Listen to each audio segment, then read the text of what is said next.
Cerita horor dengan judul Desa Keramat yang Sering Hilang di Kabut Tebal. Namaku Rizky. Aku lahir dan besar di Jakarta, tepatnya di bilangan Cikini. Pekerjaanku sebagai penulis freelance membuatku sering bergelut dengan kepenatan kota, kemacetan, polusi, dan tekanan tenggat waktu yang tak pernah habis.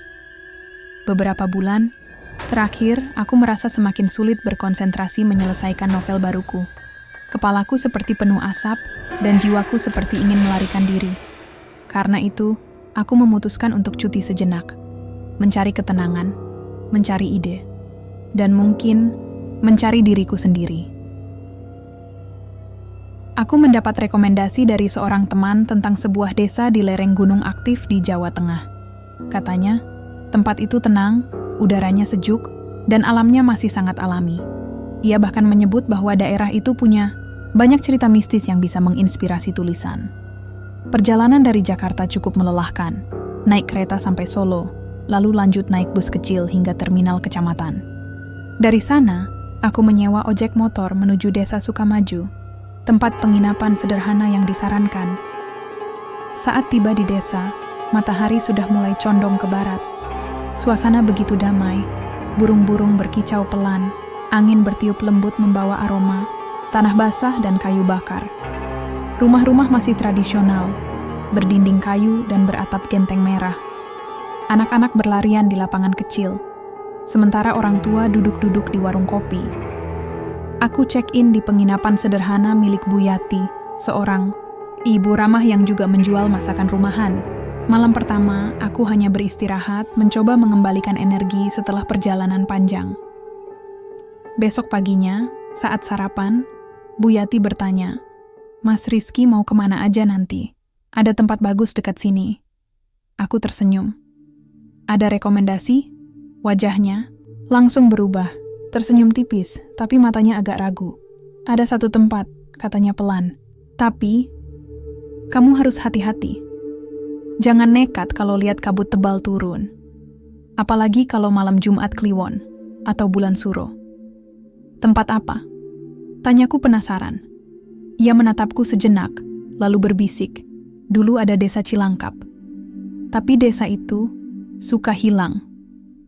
Setelah sarapan, aku tidak bisa melupakan kata-kata Bu Yati. Dulu ada desa Cilangkap, tapi desa itu suka hilang. Aku tahu itu pasti hanya cerita biasa, mitos atau legenda lokal untuk menakuti anak kecil atau mencegah pendatang nekat mendekat ke tempat tertentu. Tapi penasaran tetaplah penasaran. Malamnya, aku memutuskan pergi ke warung kopi yang disebut Bu Yati. Tempat itu terletak agak jauh dari pusat desa, di bawah pohon jati besar yang sudah berumur ratusan tahun.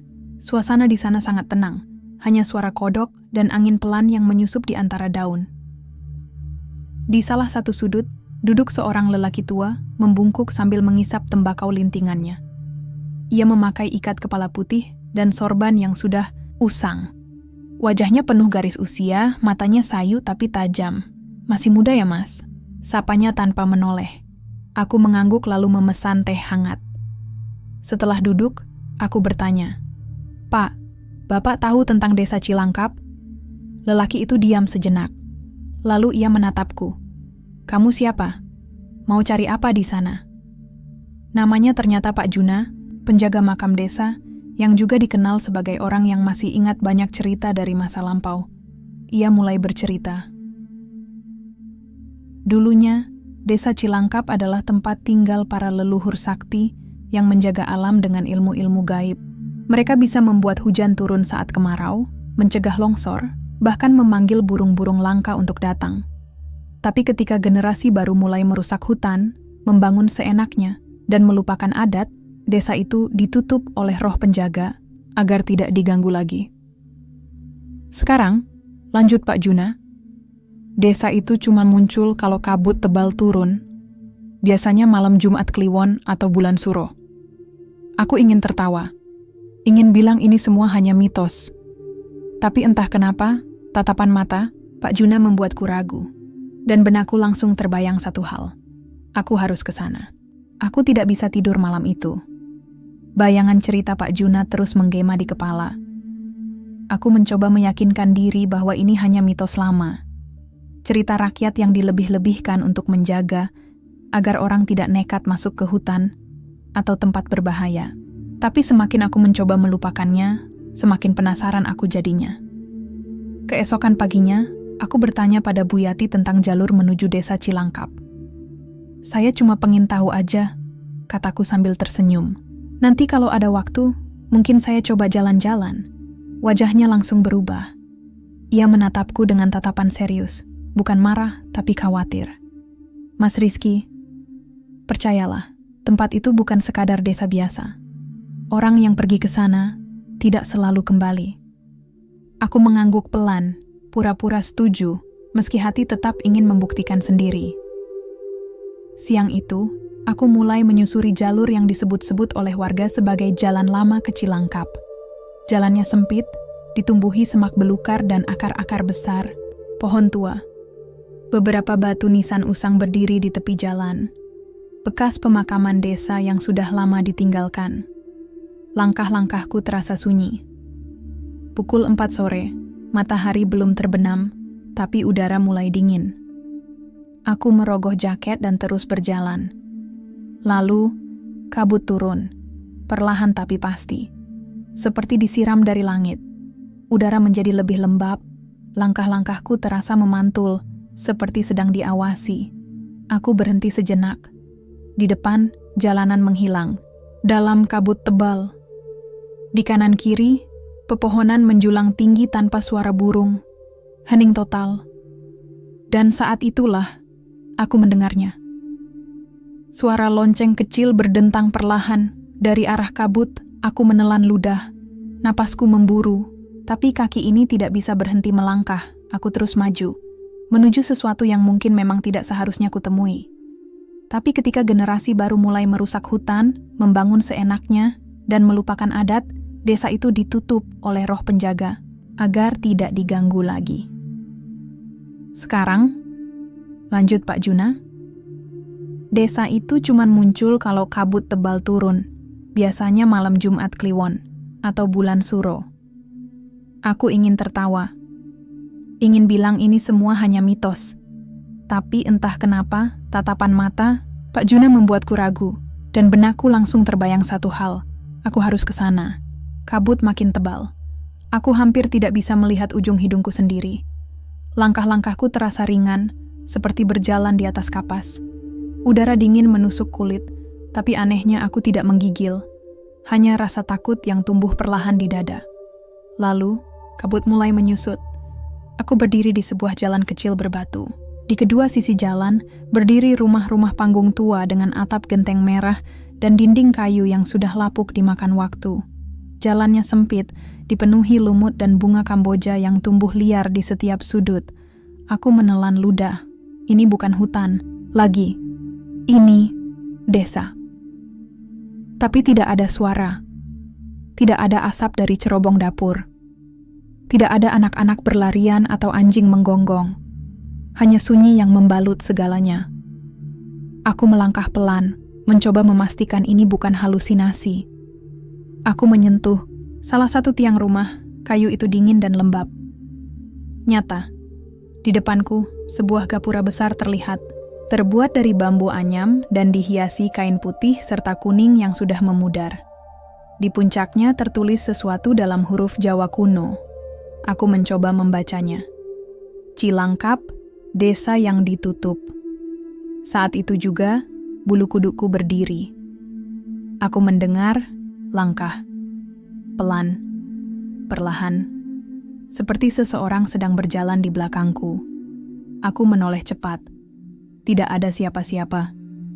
Tapi bayangan hitam bergerak cepat di balik rumah. Aku ingin lari, tapi kaki ini terpaku. Lalu dari pojok jalan, muncul seorang anak kecil. Ia memakai baju tradisional lengkap dengan ikat kepala. Matanya kosong, tidak berkedip. Ia menatapku dan berkata pelan, "Kamu datang juga?" Tapi ketika generasi baru mulai merusak hutan, membangun seenaknya, dan melupakan adat, desa itu ditutup oleh roh penjaga agar tidak diganggu lagi. Sekarang, lanjut Pak Juna, Desa itu cuma muncul kalau kabut tebal turun, biasanya malam Jumat Kliwon atau bulan Suro. Aku ingin tertawa. Ingin bilang ini semua hanya mitos, tapi entah kenapa, tatapan mata Pak Juna membuatku ragu. Dan benakku langsung terbayang satu hal. Aku harus ke sana. Aku tidak bisa bergerak. Anak kecil itu masih menatapku. Matanya kosong seperti tidak punya jiwa. Ia memakai baju tradisional lusuh dan sandal jepit butut. Tapi langkahnya tenang, mantap. Seakan ia tahu aku tidak akan kabur. "Si siapa kamu?" Suaraku gemetar. Ia tersenyum samar. "Kami semua di sini, menunggumu." Belum sempat aku bertanya lebih lanjut, suara lonceng kecil kembali terdengar. Kali ini lebih keras, seperti sedang mendekat. Aku menoleh ke arah asal suara. Seorang wanita berbaju putih berdiri di ujung jalan. Rambutnya panjang, mengalir seperti air. Wajahnya cantik tapi pucat, bibirnya tersenyum tipis. Langkah-langkahnya pelan, tanpa suara. Aku mundur perlahan, ingin lari, tapi kaki ini terasa berat seperti tertarik oleh sesuatu dari bawah tanah. Wanita itu berhenti beberapa meter dariku. Matanya tajam menembus jiwa. "Aku Nyai Roro," katanya pelan. Suaranya lembut tapi menusuk telinga. "Penjaga desa Cilangkap." Aku menelan ludah. Saya hanya ingin melihat-lihat. Saya tidak berniat buruk." Senyumnya melebar. "Semua orang bilang begitu. Tapi mereka tetap datang." Aku menatap anak kecil di sampingku. Lalu ke rumah-rumah di sekeliling. Di balik jendela-jendela gelap, bayangan-bayangan mulai muncul. Ada banyak sekali. Semuanya diam, memandangku. Nyai Roro maju selangkah. "Kamu harus membuat pilihan." "Pilihan apa?" Tanyaku serak. Ia menatapku lurus-lurus. "Pulang atau tinggal selamanya." Tapi ketika generasi baru mulai merusak hutan, membangun seenaknya, dan melupakan adat, desa itu ditutup oleh roh penjaga agar tidak diganggu lagi. "Sekarang," lanjut Pak Juna, "desa itu cuma muncul kalau kabut tebal turun, biasanya malam Jumat Kliwon atau bulan Suro." Aku ingin tertawa, ingin bilang ini semua hanya mitos. Tapi entah kenapa, tatapan mata Pak Juna membuatku ragu. Dan benakku langsung terbayang satu hal. Aku harus ke sana. Aku tidak bisa menjawab. Kata-kata pulang atau tinggal selamanya terus menggema di kepalaku. Aku menatap Nyai Roro, lalu ke anak kecil di sampingku. Ia masih diam, matanya kosong, seolah-olah jiwa itu sudah lama pergi. "Apa maksudmu?" Suaraku serak. Nyai Roro melangkah pelan mendekatiku. Setiap langkahnya tak bersuara. Di belakangnya, kabut menebal, menyelimuti rumah-rumah dan bayangan-bayangan di balik jendela. "Setiap orang yang sampai di sini," katanya lembut, "harus membuat pilihan. Tidak ada pengecualian." Ia menunjuk sebuah pintu kayu besar di ujung jalan. Terlihat usang, tertutup lumut, dengan kain kuning yang sudah memudar menggantung di atasnya. Di balik pintu itu, lanjutnya, adalah jalan pulang. Tapi kamu harus membayar harganya. "Harga apa?" Senyumnya menghilang. "Ingatanmu tentang kami, tentang desa ini. Kamu akan pulang. Tapi kamu tidak akan tahu kenapa hatimu terasa kosong." Aku mundur selangkah. "Dan kalau aku tetap di sini?" Wajahnya tenang. "Kamu akan menjadi bagian dari desa Cilangkap, seperti mereka."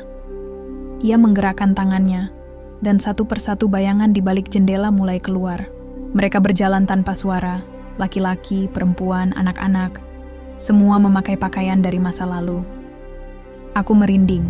Salah satu dari mereka tampak familiar. Itu Pak Juna. Matanya menatapku sedih. "Rizky," bisiknya, "jangan buat kesalahan yang sama seperti aku."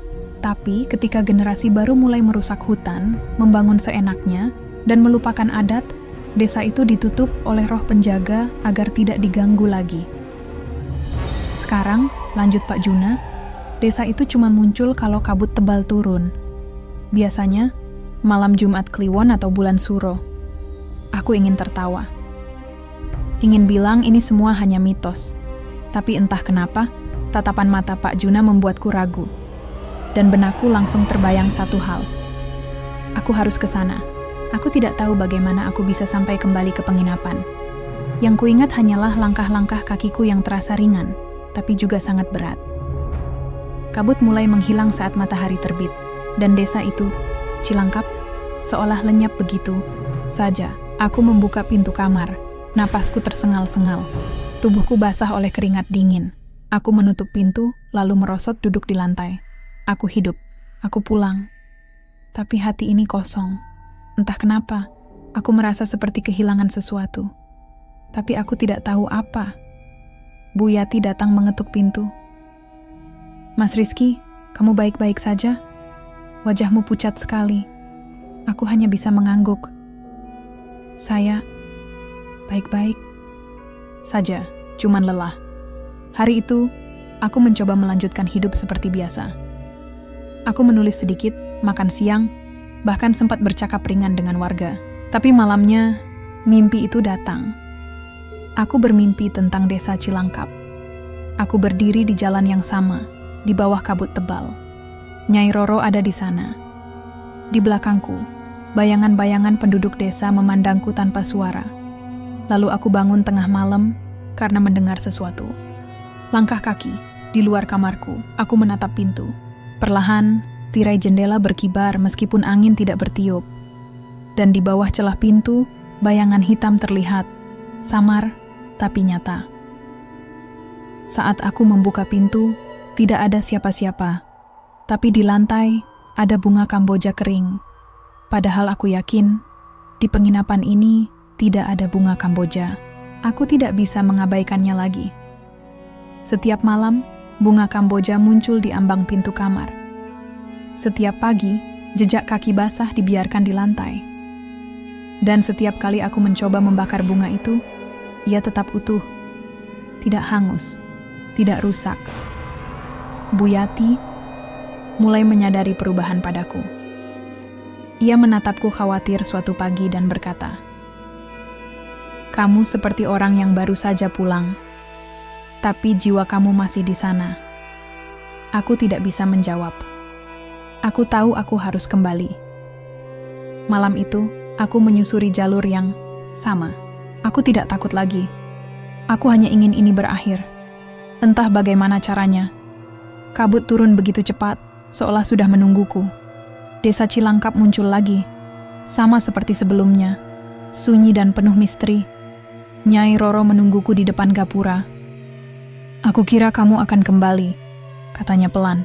Aku menatapnya. Saya tidak bisa melupakannya.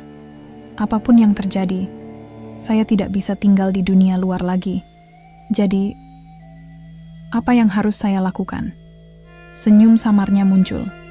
Pulang atau tinggal, itu masih pilihanmu. Aku menoleh ke belakang. Di sana, bayangan-bayangan penduduk desa berdiri diam.